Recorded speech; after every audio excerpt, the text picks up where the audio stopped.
Ismael Fajardo. Yabuki Masamichi! Binastos, pinagtawanan. Sa pag-announce pa lang ng pangalan, walang isa naniniwala na mananalo ang Pinoy. Del Sur, Philippines, Ismael Fajardo. Ganyan nila winalanghiya ang isang Pinoy sa dayuhan ng entablado. Ngunit hindi ito hahayaan ni Kabayan na hindi makaganti.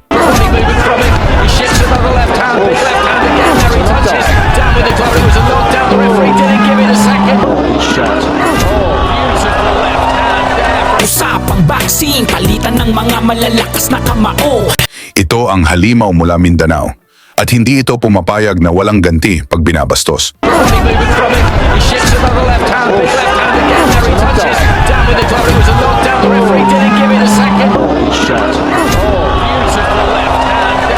Pagpasok ng taong 2026, isang tanong ang bumabalot sa buong bansa. Sino ang susunod na aabangan ng mga fans ang Pinoy na pwedeng mag-world champion? Isa sa mga pangalan na dahan-dahang bumibigat sa bawat suntok ay si Miel Fajardo, ang silent assassin ng Agusan del Sur. Isang estilong walang maraming arte, sugod agad at handang makipagsabayan. 13 panalo, 11 knockout, isang IBF Pan-Pacific Flyweight Champion ang talunin nito si Esneth Domingo. Bigay na! Down goes Domingo! At rank number 5 contender sa IBF Flyweight. Sa kabilang panig ng mundo, isang Japanese champion ang nagahari. Ang IBF Flyweight Champion ng Japan, si Masamichi Yabuki. 19 na panalo, 18 knockout, at 4 na talo, isang katawan na sanay sa digmaan at isang pusong hindi sumusuko hanggang sa huling segundo.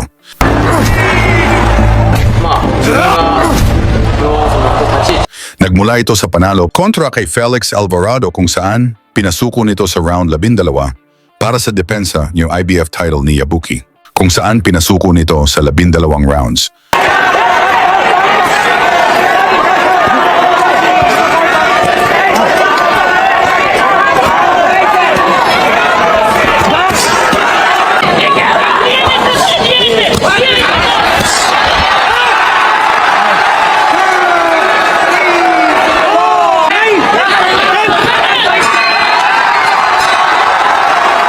Ngunit bago pa man ang usapang world title, dumaan muna sa apoy si Fajardo. Matapos ang 4 na sunod-sunod na knockout sa Pilipinas, dumating ang sandaling babago sa lahat. Isang laban na hindi para sa mahihina ang loob.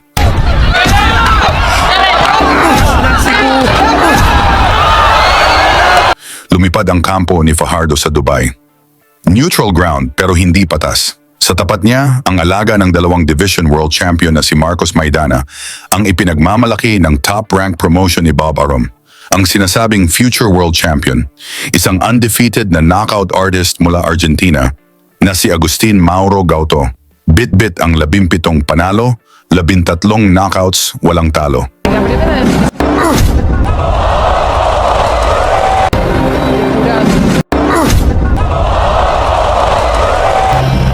WBO International Champion, IBF Youth Champion, South American Champion, WBO Latino Champion, at top 10 contender sa buong mundo. Ayon sa maraming fans, ito ay pampataba lang sa record ni Gauto, ang ating Pinoy. Kaya binastos agad si Fajardo sa pagtawag pa lang ng pangalan. Del Sur, Philippines, Ismael Fajardo. Ganyan nila winalanghiya ang isang Pinoy sa dayuhan ng entablado. Ngunit hindi dito pumayag ang halimaw ng Mindanao na hindi makaganti. Kahit pabalutin ng belt ang katawang ni Gauto, hindi ito ligtas sa kaliwang kamao ni Fajardo.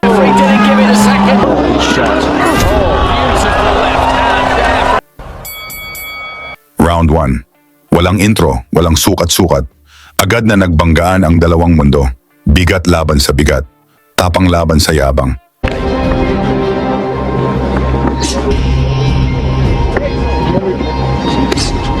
Nice work, isn't it? It's just a little thing with the eyes running to the belly. And that nice jab to the head.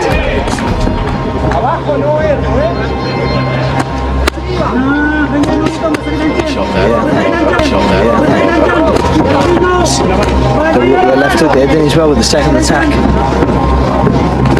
think he might hurt him with one of those body shots because he's really getting on him here for Hardy.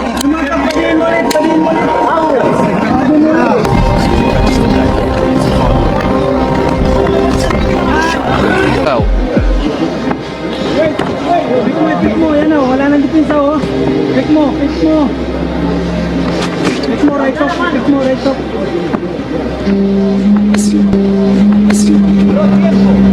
solid jab in the front goal, so it gives me a bit Well, do you think he got through solidly with one of those body shots? yes, and particularly the second one for me. He just got into a shot.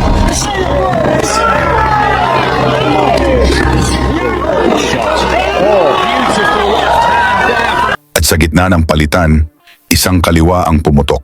Isang suntok na hindi nila inaasahan. Bagsak ang Argentine champion. Tumayo siya, pero sa mga mata niya ang pagkamangha kung saan nanggaling ang lakas ng inakalang pampataba na Pinoy. Enough as we look at the replay. I don't think he will be. Mula sa mabilis na pinakawalan ni Fajardo, bagsak ulit si Gauto, ngunit sa save pa ito ng Bell. Round 2, gusto ng bawi ang kampeon, pero ang Pinoy naghihintay lang ng tamang sandali upang tapusin ang laban. Referee didn't give it a second. Hindi na binigyan ng pagkakataon ng kanyang kalaban. His knees quite down to his knees. Aguero just says.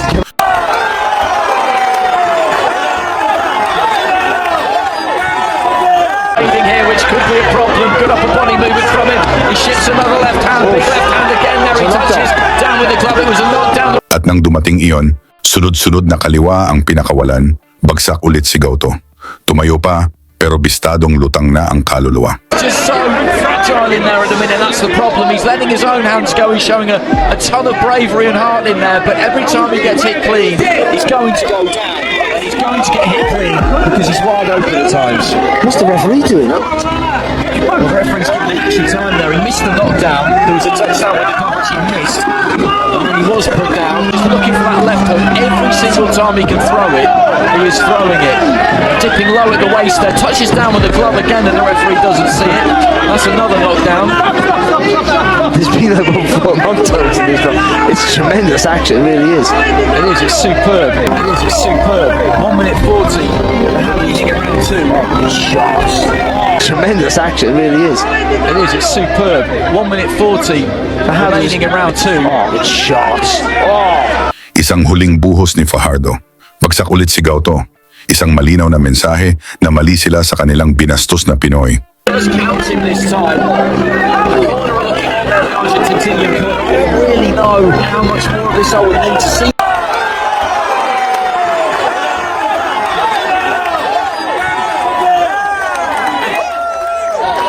Doon na pumasok ang referee. Inawat na ang laban upang iligtas sa pinsala ang kanilang kampiyon. Technical knockout na panalo para kay Fajardo at nagsilbi itong banta sa mga champion sa division. Sa isang iglap, gumuho ang plano ni Bob Arum. Lumayas na lang ito na walang paalam. And ang mga nagmaliit, wala nang masabi.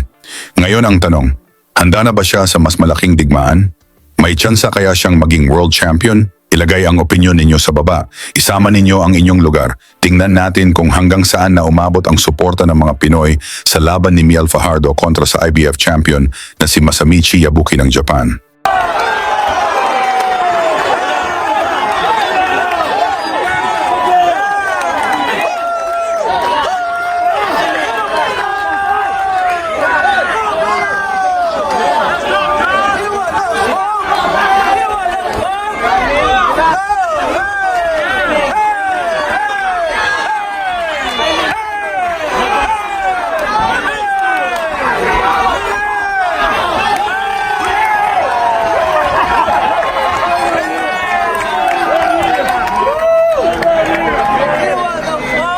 Lagi niyong sundan, huwag magpapahuli. Pag-usapan ni bakbakan, balita niya at laban. Mga Pinoy na di nagpapagapi. Salamat sa mga suporta na lagi nandyan.